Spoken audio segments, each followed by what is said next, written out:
While Madame de Lorgues lived, she remembered the journey from Metz to Paris as the most utterly wretched affair of her life. For the Duchess, she expressed no opinion on the matter one way or the other. On leaving the coach of M. de Belle-Isle at Nancy, where they were to engage their own post-horses and chaise, they found that not only word of the king's illness, but also news of the dismissal of the favourite, had preceded them, and was in everyone's mouth. Moreover, all France was in a state of the wildest grief and anxiety over the bien-aimé, as he was commonly known. All churches were open, and in them masses, repeated by priests actually weeping with excited sorrow, were continually said. Men and women of every class left their business and pleasure to join in the universal prayers for the recovery of the king, and the Queen and Dauphin set out together from Versailles with a company of Jesuits, to hasten to Louis's side. It was when news of His Majesty's danger was carried to the Queen that the eldest son, boy as he was, bethought him nimbly and made that intensely priggish and uncalled for remark, the one reason that France really had for rejoicing that their Louis did recover. Poor people! You have, then, only me. It was said that he had a catalogue of similar phrases for various occasions written down for him by Père Griffith, and dutifully learned by heart. At Epernay the carriages of Her Majesty and La Châteauroux passed each other. By that time Madame, in terror of the people who had threatened to mob her along the way, was travelling incognito in the humblest possible manner, changing places, when going through towns, with Antoinette. Even as it was, their progress was extremely difficult. For women journeying alone, with no man but an attendant valet seated on the box, to manage for them, were treated with none too much respect in the France of those days. Ere they reached Paris, however, and before the Queen had arrived at her lord's side, a triumphant courier tore along the road on his way to the metropolis with the word that Louis's danger was over, that he would recover. Madame de Châteauroux had arrived at Meaux, and was resting there overnight, when the news spread through the town. Madame de Lorgues had doubted its effect on her sister. When it was told her, however, the Duchess said, very quietly, "I thank the good God that it is so," and lapsed again into that silence which she had persistently maintained since leaving the king. Later in the night, however, she dispatched to Richelieu one of those strange, bourgeois epistles that have come down to us to be marvelled at, as written by a gentlewoman, Lettres autographs to Madame Châteauroux, Library of Rouen. I can well believe that so long as the king is feeble he will be in a great state of devotion, but, as soon as he is better, I bet I shall trot furiously through his head, and that in the end he will not be able to resist, but will quietly send Bachelier and Lebel to see what has become of me. Meaux is not a great distance from Paris, but it was almost the 1st of September before the sisters reached their destination. They did not go to the Hôtel de Mailly, for the reason that Henry's wife, never fond of her superb sister-in-law, would very possibly fail to know her now in the time of her adversity. Rather, Mesdames de Lorgues and Châteauroux retired to a small hotel in the Rue du Bac, which the favourite had inhabited before. On August 28 they arrived, travel-stained, weary, but mightily relieved in heart at being safe at their journey's end. The little house was desolate enough when they entered it, but, with the combined efforts of the two maids, the valet Fauchelet, and the concierge, a supper was contrived, some beds prepared, and a little fresh air, hot as it was, let through the musty rooms. At 1 o'clock of the next day Madame de Lorgues, much refreshed by her sleep and revived by her chocolate, entered her sister's bedroom. Marie-Anne was still in bed, wide awake, however, and meditating on getting up. "Good morning, Anne. Here is the latest nouvelles à la main from Madame Doublet's. Jean obtained it for me, I don't know where, possibly at Henry's." "And what does it say?" "What of Louis?" Elisa's expression changed. "Oh, there is little of him." "Tell me at once. What has been done now? I am, perhaps, no longer Duchess?" "No, no. You mistake. There is only his expression of regret for the flagrancy of my former life, the bad example I have set my people to promise to amend for the future, God granting me a life to lead with justice and righteousness. Asterisk, that is all. Asterisk, The Old Regime, Lady Jackson, Volume 1, page 309. Madame de Chateauroux's lip curled, but she said nothing. After an instant's pause she struck a little gong at her side, and, at Antoinette's quick appearance, observed, languidly, "I rise now. My garments at once." As the maid disappeared, she turned again to her sister. "Is that all your news?" "No.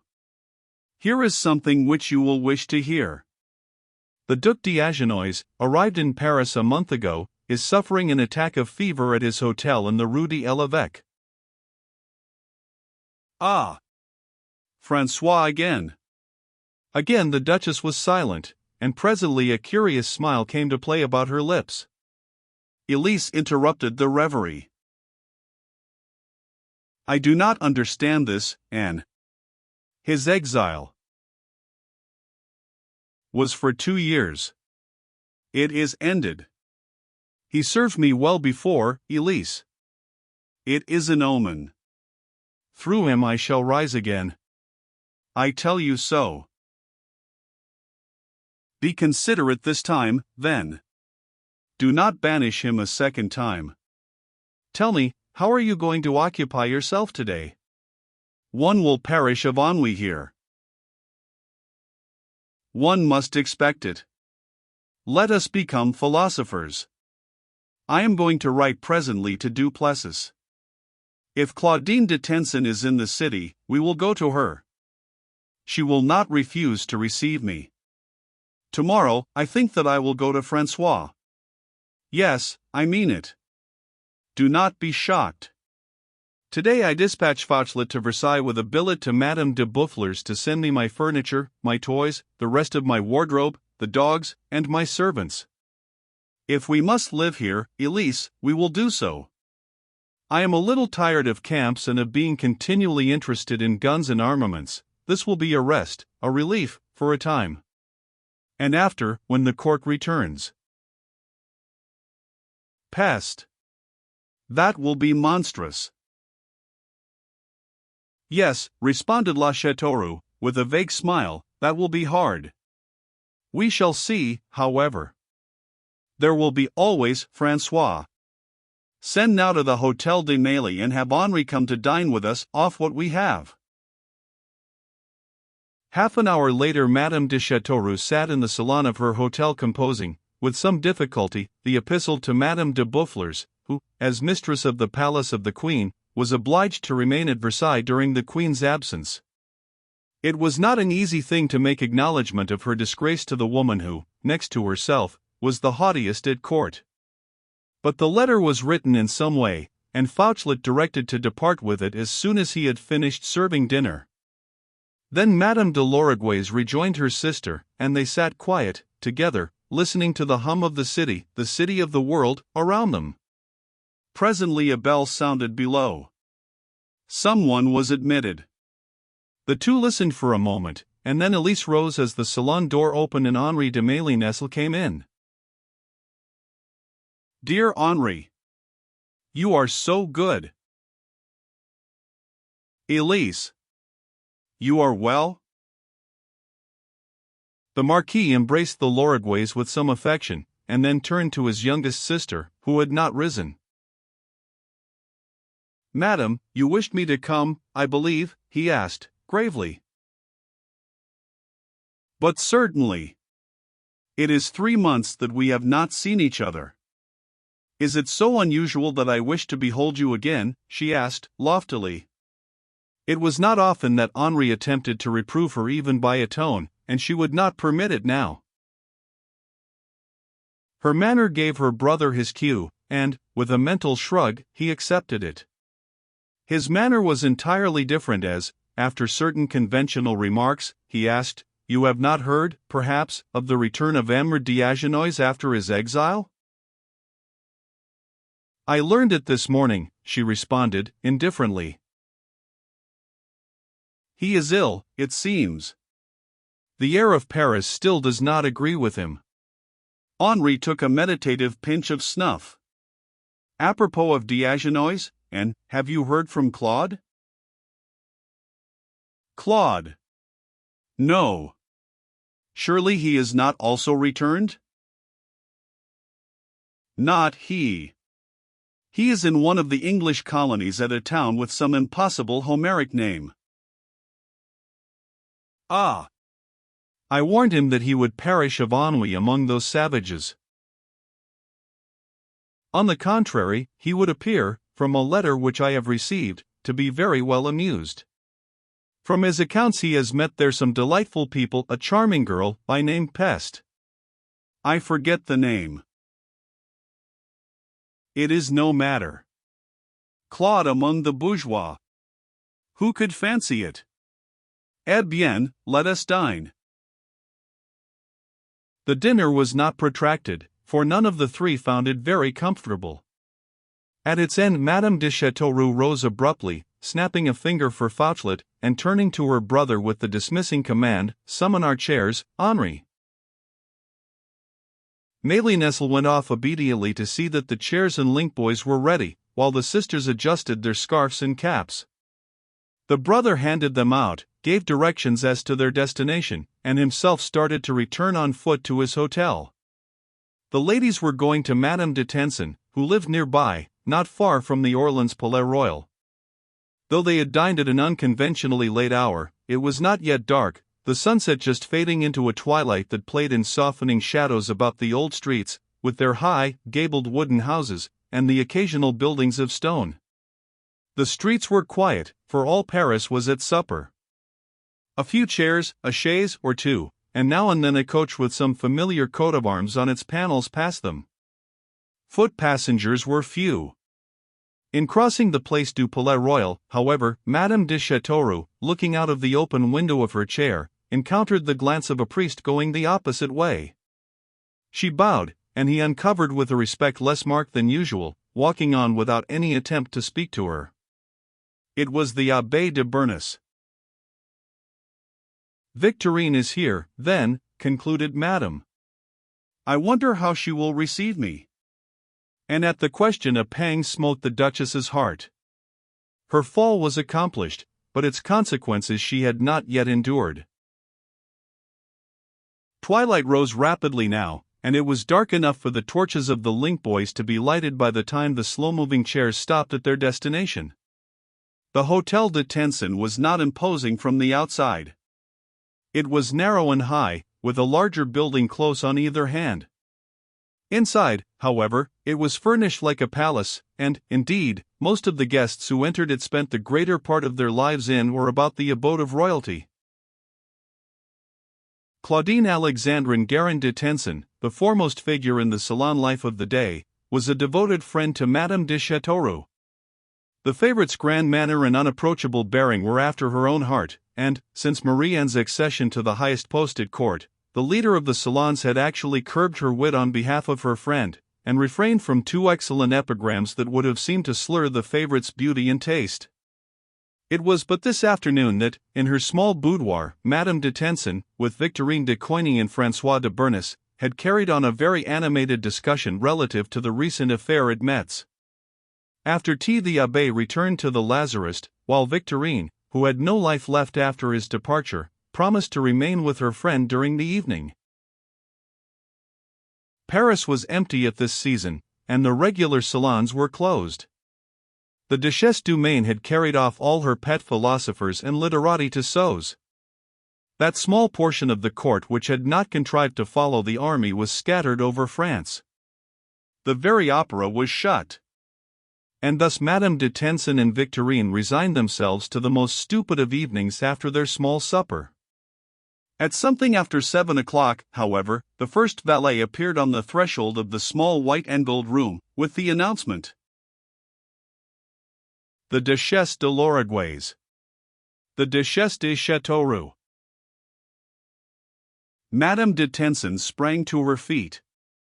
From just outside came the stiff rustle of feminine garments. "Marie!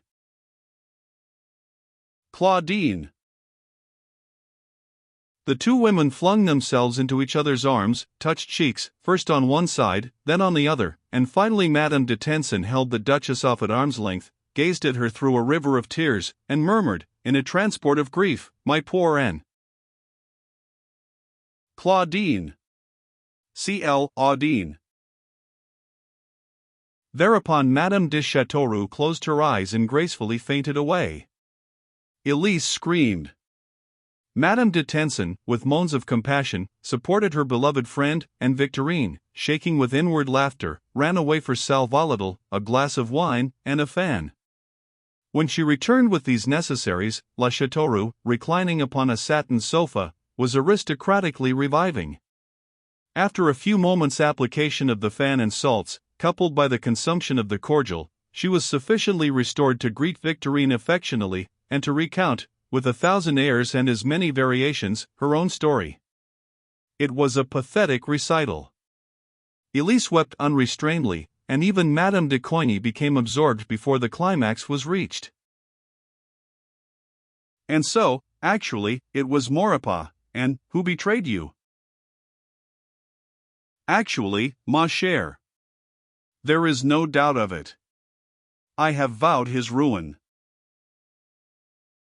"If anyone could accomplish that, you are certainly the one to do so. But he is called indispensable to the ministry. He is the most implacable enemy in the world. But I also am implacable, Claudine." Madame de Tencin shook her head and reflected mournfully. "What will you do?" inquired Victorine, with some curiosity. I have a plan." "It turns upon whom do you think?" "I never think." "Tell us at once." "I burn to know." François d'Agenois. Marie. Again. The latter exclamation came from Victorine. The Duchess smiled at her. "Yes, again. The first time he was a complete success. I will make him so this time." Poor boy. "Yes, he will be banished for life. But there is no one else." "What a pity that your cousin, Count Claude, is still away."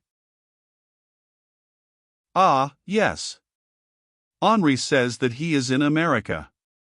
Imagine it. However, Claude was less useful. I had more feeling for him, my cousin, you understand." "When do you visit the Duc d'Agenois?" "Really, I do not know. I had thought of tonight. That would be a romance, would it not? But I am too fatigued. Our journey from Metz was frightful. You cannot conceive it." "My poor darling.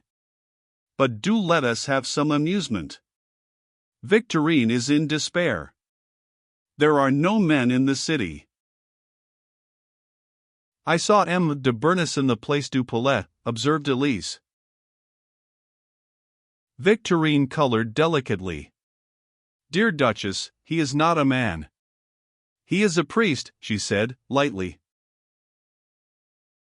"And M. de Coigny, he is no longer a man, but a marshal," retorted Madame. This time the little marquise made no reply. She suddenly turned serious, and a pause crept upon the four. Madame de Tencin, after waiting nearly a minute for someone to speak, herself exclaimed, "Come, let us play at piquet. It is the only thing left. Cavagnol is impossible. Madame de Lorigues, I lead you to the Mercale. Victorine, you will be becoming a second Mirepoix soon. Marie, you shall play with me. Come, the tables are here." La Châteauroux sighed. She intensely disliked cards. "Ah, well, I will play till I have lost 10 louis. That, since I have already lost one, is all that I can afford. Then we will go home." Francois must wait till tomorrow. Poor man.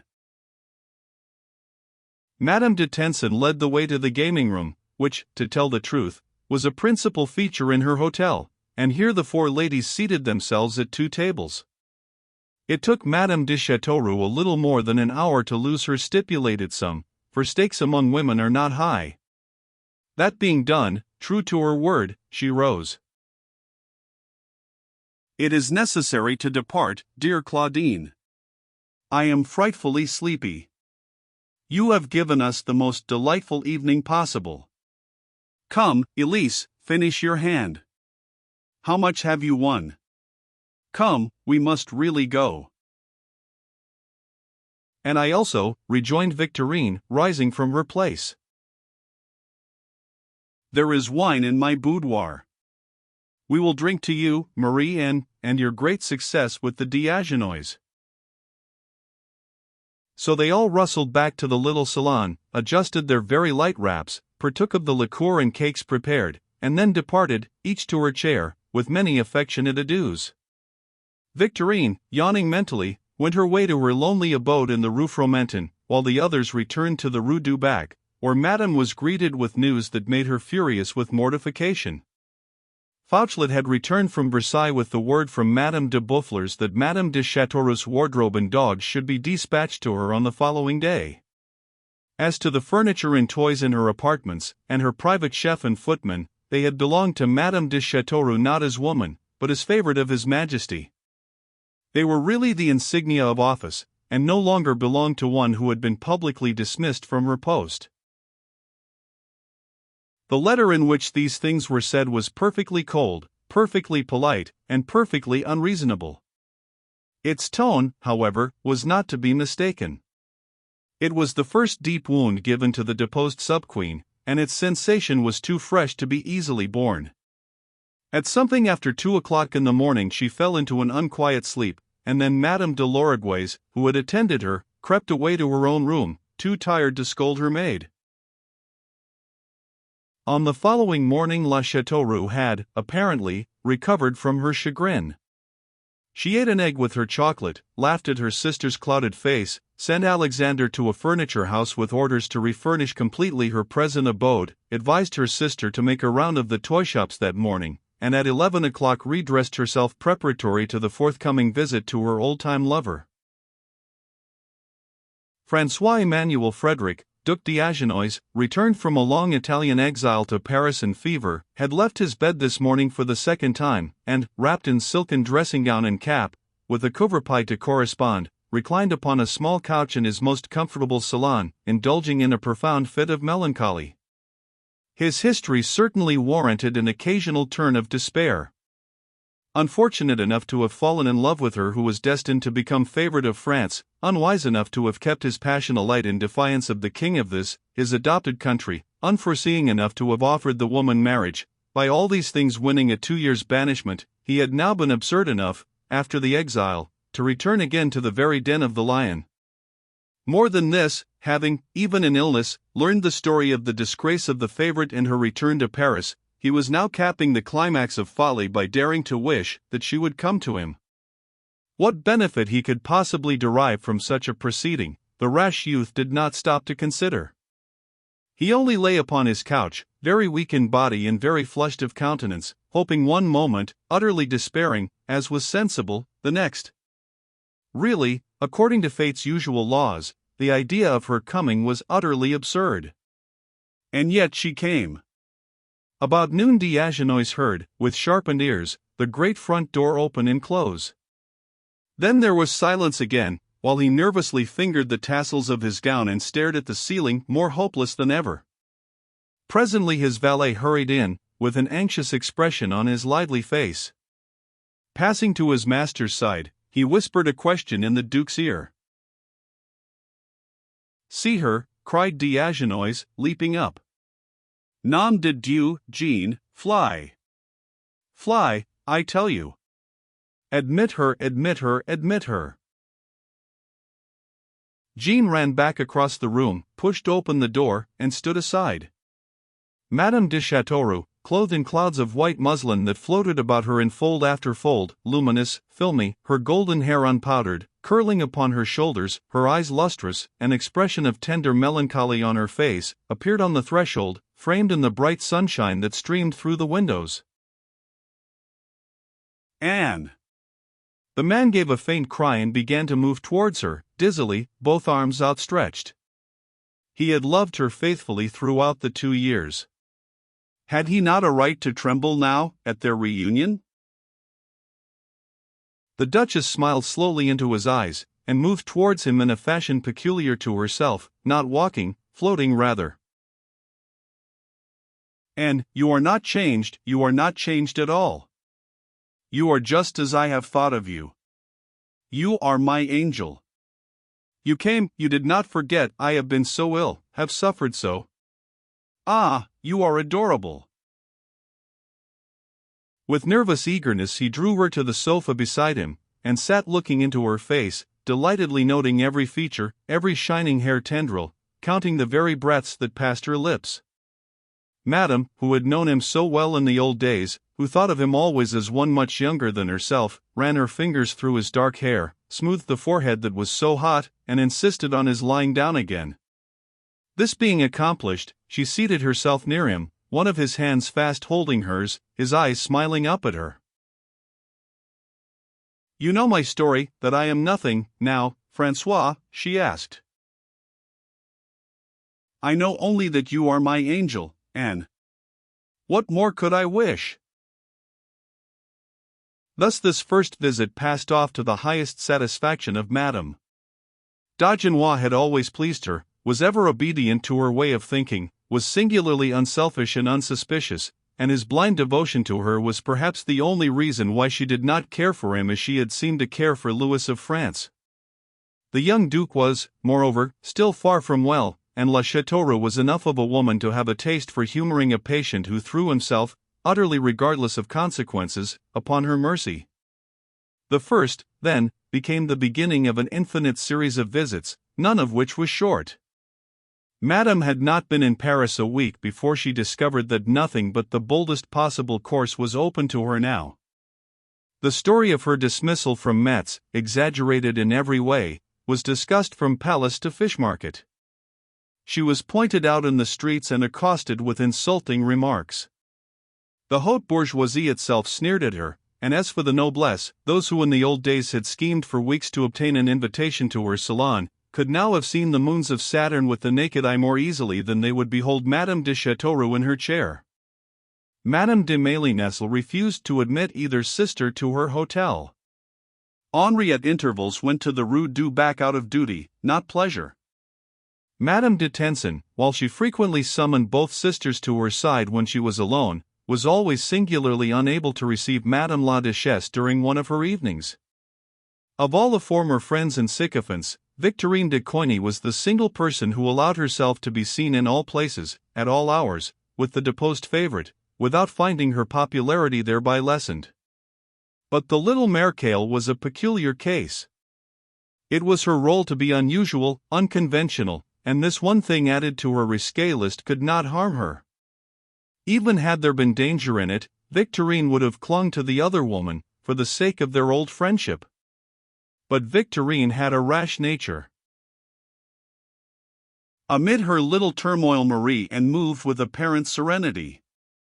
Certainly her world, what part of it was still in Paris, must at first have suspected the pangs of mortification that they daily caused her. But, so far as outward evidence was concerned, there was none. A woman who had had the wit and the unscrupulous fortitude to attain to the position once occupied by Marie and de Mélinesle, possessed enough strength of character to accept the circumstances attendant on her fall with excellent philosophy. She was the talk of all Paris, of Versailles, and of Sceaux. Her attitude was unceasingly watched and commented on, and, after 2 weeks, a new idea began to dawn in the various salons. It was the startling one that Madame had found a new string for her straightened bow. The idea originated when, one evening at the Hôtel du Tours, the discovery was made that 5 people, on 5 consecutive days, had seen the chair of Madame de Châteauroux waiting in the Rue de l'Évêque at the door of the D'Agenais Hotel. 3 of these people, moreover, had seen her herself issue from the hotel door, had refused recognition to her, and gone their ways. The salon of Amu Vauvenargues gasped. What a plan of action! How daring! How truly like the whilom favorite! Was she in love with him, after all? What were the arms of Châteauroux and Diagenois? Were the quarterings harmonious? By the middle of September the wedding was discussed as a surety, and many a grande dame wondered if she might not throw hauteur to the winds and go. Who would not wish to study the bridal dress? And then, after question of questions, what would accrue when His Majesty returned? The salons gasped again, wondered, and waited. Matters also waited for some time. There occurred one of those aggravatingly hopeless standstills when society purfled and shrugged and created tireless smoke at a rate which science could not easily measure. No wedding announcement was made, neither did His Majesty return to Paris. Fribourg had proved to be a city possessed of rather better resources of defense than the court before its walls had of amusement. After 2 weeks of cannonading and unsuccessful sorties on the part of the besieged, the court grew very bored indeed, and most of the ladies followed Her Majesty back to France. If the Queen had wished to stay longer at Louis's side, she did not voice the wish, for her husband entertained a different notion. Among the few departing gentlemen was a certain M. Lenormand d'Idials, a nonentity to history, who very joyfully accompanied his wife away from the occasional sight of His Majesty, to an estate at Meudon, where Madame deigned to reside for 1 month. The last siege of the campaign was at last triumphantly concluded on the 28th day of October, and 3 days later came the first rumor of the king's approaching return to Paris. France received the news with hysterical joy. It was odd, considering his ways, how universally adored throughout his youth this king was. To his people he was a warrior hero. And, indeed, his personality, since the first time that he had appeared in public, in a golden robe 1 yard long, with violet leading strings about his little shoulders, had been beautiful enough to inspire worship. The portraits of his old age are hideous enough, but that of Van Loo, which the great painter declared he could not do justice to, is the one which should stand out above all others as the true picture of this king of lotus-eaters. Preparations were made to give His Majesty, and what of the army was with him, a magnificent reception. An evening procession was arranged, during which all Paris and her river were literally to roll in fire. The Faubourg Saint-Antoine turned out en masse for the occasion, and, stranger still, not a noble in the city but contributed certain louis d'or for fireworks, and arranged windows and a party to view the procession. Madame de Châteauroux was addressed by no one on the subject of these preparations. The royal coach would pass neither the Rue du Bac nor the Rue de l'Evêque. Madame de Mélinesel did not dream of asking her sister-in-law to sit at her windows overlooking the Pont Royal, which Louis must cross on his way to the Tuileries. But even had the invitation been given, the Duchess would have refused it. It was not in her plan that the king should find her face among those of the throng, but eagerly she prayed that its absence might be felt.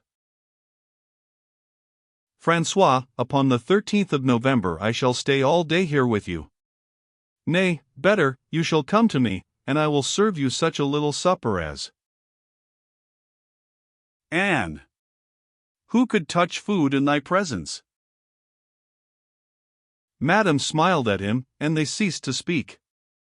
They could sit silent now for uncounted minutes, Madame knowing every thought that flitted through the brain of the young man, Diagenois fancying, perhaps, that he knew as much of the Duchess. If this were not so, what mattered it? He was supremely happy. He had lost all jealousy, even of royalty, for he willingly believed what she told him with every look, that she loved him, only, at last. At the time of their short conversation relative to the homecoming of the king, they were in the Hotel Diagenois, returned half an hour before from a drive.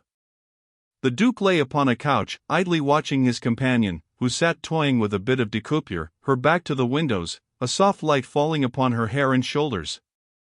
It had been a quiet half-hour, and Madame was beginning to be tired. She was contemplating a return to her own hotel, when an interruption occurred. Someone was admitted below. Someone came hurriedly upstairs, and Madame de Lorigues, unannounced, ran into the room. My dear Elise, your breath is quite gone. Is there a fire, a scandal, a death? None of them. Wait. She sank into a chair to regain her breath, while Francois sounded a gong, intending to order wine. It is only Henri, who sends us an urgent note to come at once to his hotel. I received it, and came for you. The coach is outside. He sent it. Madame shrugged. What startling thing can have happened, she said, smiling. Perhaps Laure is dying, and wishes for me. However, I come. And, after a gentle farewell for the day de Diagenois, Madame went. The Mélinesle coach bore the two ladies at a rapid pace across the Rue Saint-Honoré, out upon the quay and on to the Pont Royal, on the opposite side of which, just across from the Theatins, was the Hôtel de Mélie. During the drive the sisters scarcely spoke. Madame de Châteauroux certainly did not seem curious as to the reason for Henry's imperative summons. To tell the truth, she was not thinking of it. She was finishing a dream. Henri himself met them at his door, smiled at Marie-Anne's languid greeting, refused to reply to the eager question of Elise, but conducted them rapidly upstairs into the grand salon. Here stood the marquise, Henry's wife, with two people, a man and a woman. As she caught sight of the man's face, Madame de Châteauroux gave a little cry, and turned suddenly colorless. Claude, she said. Claude came forward, raising her hand to his lips, and saluting Madame de Lorigues, who was staring at him as at one raised from the dead. Then de Mélie went back, and took the woman by the hand. A slight, straight, girlish figure she had, a fair complexion, and a pair of large grayish eyes, that were presently lifted to the face of La Châteauroux. And, said Claude, quietly, let me make known to you my wife. Your wife. Deborah, with rather a pathetic little smile, courtesied low.